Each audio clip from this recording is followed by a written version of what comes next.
Okay, so this isn't going to be one of those videos where I tell you to wake up at 5 a.m. and drink some green juice, because I don't believe that's how it works. 4 years ago, I was completely burnt out, inconsistent, and felt like I was restarting everything all the time. Like, no matter how much effort I was putting in, I just wasn't getting anywhere. Every Monday felt like a reset, and every time I took up a new plan, I would think that, okay, this time it's going to be different, and ultimately it wasn't.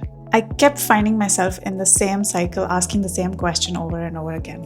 Why don't things just work out for me? And why am I like this? For a long time, I genuinely believed that the problem was external. It felt like things just weren't going in my favor, like I was unlucky or I was missing a talent of some sort, and that everybody else just seemed to be getting ahead. So if you're feeling burnt out right now, or like you're constantly restarting despite trying, then there's a good chance that it's probably not because you're not trying hard enough. It's because you're focusing on the wrong things. In this video, I want to walk you through 5 habits that didn't just improve my life on the surface, but actually changed how I operate internally. If you're new here, hi, I'm Kriti. I'm a data scientist by profession. On this channel, we decode psychological frameworks for lasting change and also talk about practical strategies for ambitious 9-to-5 professionals looking to sustain high performance without burning out. Let's get into it. Habit 1. Journaling to build metacognition. Before I started journaling, everything in my mind just felt like noise. I was stuck in loops of constant overthinking, overanalyzing everything, second-guessing myself, and never actually landing anywhere. A lot of people think they're self-aware just because they say things like, that's just how I am, or I know I'm lazy. I know what needs to be done, but I just can't get myself to do it, or I just lack discipline. But this is not self-awareness. This is just labeling yourself. Because if you really wanted to understand yourself, the next question would be why? Why do you behave that way? Where is it coming from? And more importantly, what are you going to do about it if you know it's holding you back? For most people, this is actually a clarity problem. And I know this because I've been through it as well. You can't fix something that you don't fully understand. And you need to spend time reflecting to understand what's actually going on in your inner world. And get this right, journaling is not Dear Diary writing.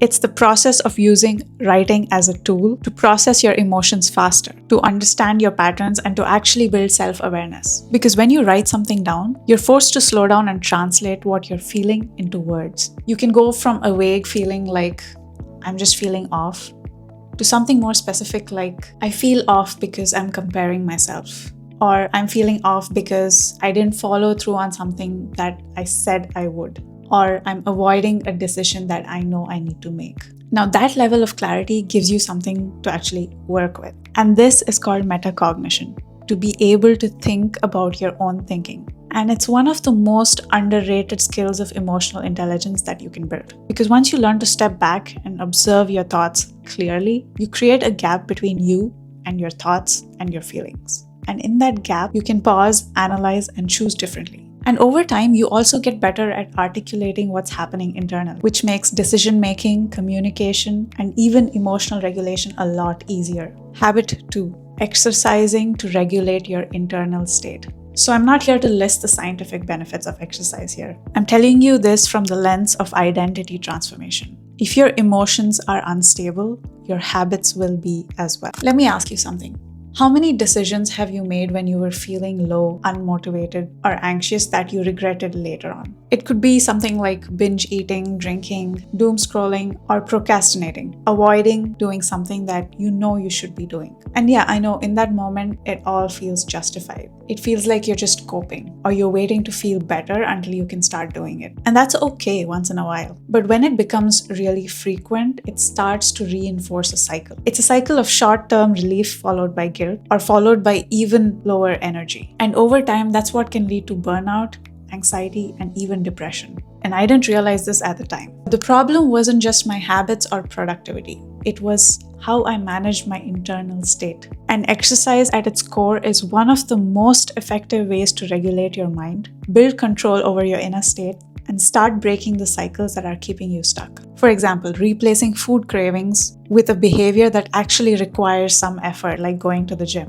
Newsflash, this is supposed to be hard. That resistance you feel, it doesn't mean that you're failing. It means you're trying to interrupt a pattern that you've been running on for a really long time. And this is what I try to say in most of my videos. Something changes in you and something really interesting comes about when you just stick with it, no matter what. When you repeatedly train yourself to show up even when you don't feel like it, your focus slowly starts to shift away from the things that you used to rely on to cope. And you'll find that you don't need the same coping mechanisms anymore because your baseline starts to change and you become more stable. I mean, that's why people who get into fitness talk about it so much. It's not just about how they look. It's because it genuinely changes how you think and how you carry yourself. There's a level of confidence and stability that comes from knowing that you can push through discomfort. Habit 3, designing your environment.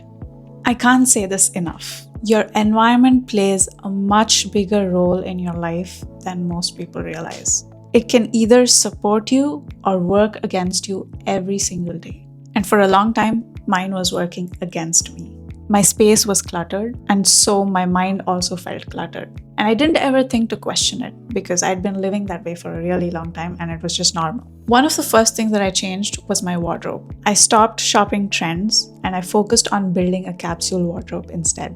I mostly wear solid colors and neutrals that are really easy to mix and match, and I tend to choose styles that stay evergreen even a few years from now. And it sounds like a really small thing, but it actually removed that daily friction of figuring out what to wear. It feels easy and there's something very freeing about that. I also started keeping my space really minimal. I got rid of clutter and all the stuff I hadn't used in years. And eventually what I realized was my internal state started to reflect my external and vice versa. Yeah, at first, honestly, it felt like I was giving things up, I was downsizing, or I was losing parts of myself. But over time, I actually realized that it was the complete opposite. I was gaining back my time and freedom and mental energy. And that energy can go towards things that actually matter. So instead of forcing discipline all the time, I just made my life easier to operate in. And something interesting happens when you start living this way. You realize that you don't need as much stimulation to feel engaged in life. And you'll notice that you don't crave things as much. You're less reactive,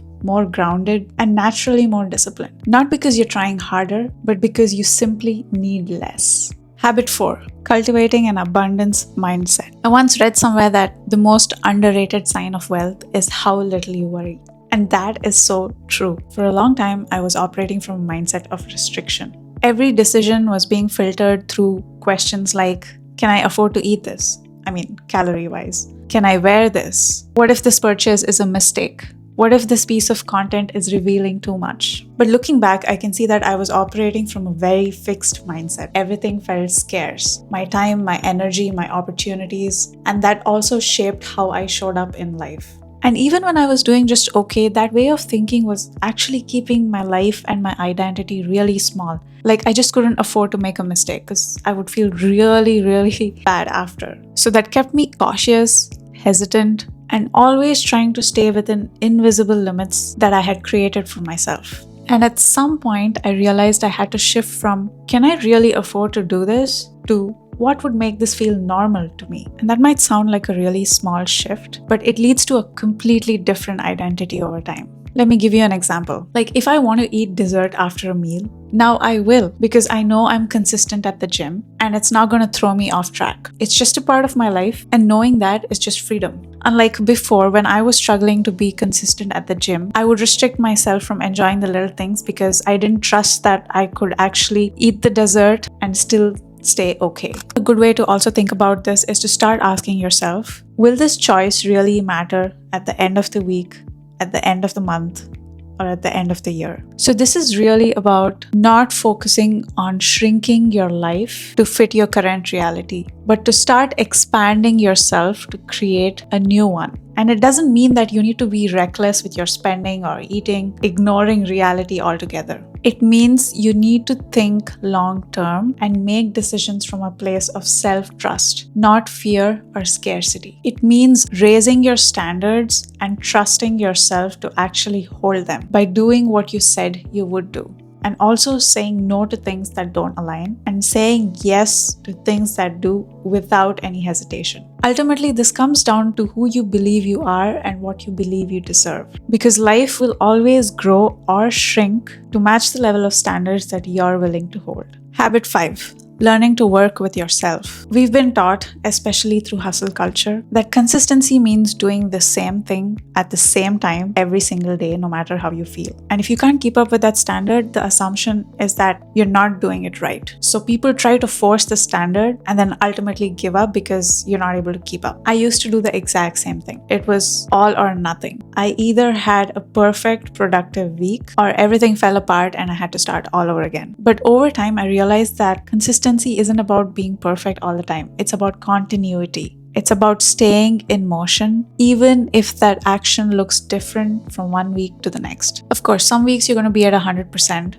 You have the focus, you have the energy, and everything is aligned. But on most days, you might just have 40%. And the goal isn't to force yourself to perform at 100% all the time. That's not even realistic. The goal is to not drop down to zero. This is how you learn to build self-trust and to come back from setbacks without having it mean something about you personally. For me, a big part of understanding this philosophy was learning how I actually work and what works for me. Understanding my energy, my patterns, and adapting my routines around that instead of trying to force myself into something that looks ideal on paper. For example, I don't feel like writing a YouTube script every single day, so I don't force it. There are days when I go all in and make a lot of progress, like I'll even write 2 videos in one day. And there are other days where I'm just collecting ideas, observing, or just doing something lighter. But overall, I'm still making progress. And that's what makes this whole thing sustainable, because the goal isn't to build a perfect routine. It's to build a system that you can repeat even when life gets in the way. You need your habits to be flexible enough to adapt and consistent enough to keep you moving forward. Okay, so if there's one thing I want you to take from this video, it's this. Your life doesn't change when you add more habits. It changes when you give up things that get in the way of growth. And your biggest mountain is you. The 5 habits that I discussed in this video changed my awareness, my environment, my standards, and more importantly, my approach to consistency. So if you're feeling stuck right now, stop chasing the next productivity hack or habit that you need to build. Start asking yourself, what can I do to change how I operate? Because once that becomes clear, everything else around you starts to change.